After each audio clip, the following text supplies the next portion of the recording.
let's look at the Giants and kind of gauge how have they been in terms of, this process. Have they been applying this? Well, they held on to Daniel Jones for 6 years, and 8 of the last 10 years they've been terrible. At the end of Eli Manning's career, as Daniel Jones was converted to the starter, the Giants have, in multiple separate occasions, decided to go in free agency and be aggressive at making deals, and much of it has been very disappointing.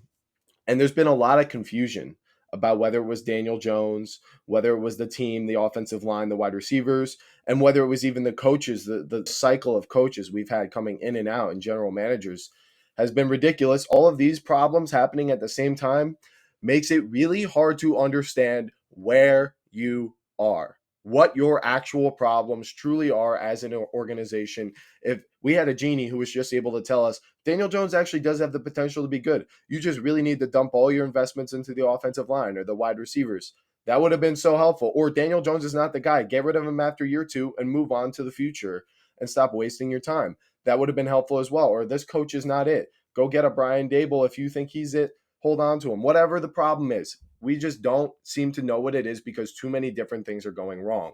Why am I saying this? Because in order to get to a destination, you need to understand where you are in order to make the right moves, right? Because it's like being stuck in the middle of the ocean. If you don't know what your problems are, you don't know where to go first, what problem to attack first, what direction to go.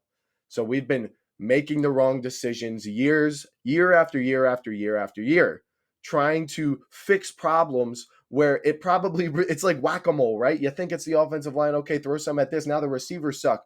Oh, you think it's them? Go get Malik Neighbors. Now we really think the quarterback sucks. And oh, yeah, the offensive line isn't really fixed. Every time we lose Andrew Thomas, we can't block. So you see what I'm saying? And then, oh, the defense isn't an issue. It isn't an issue. We're leading the NFL in sacks. The offense gets dreadful and the defense collapses. So you guys, I think you get my point at this point. I really want us to just build out this team and actually prepare for the next quarterback instead of rushing into it and have, Dable and Shane try to save their job. I'd much rather have them try to do that with a veteran guy than a rookie quarterback, which I think makes sense anyway, and that's what they're going to try to do.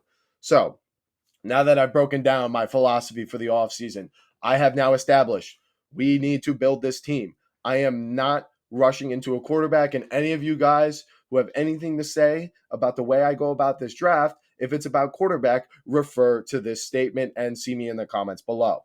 Now, let's talk about what is actually there for the Giants. Now, let's try to understand where we are.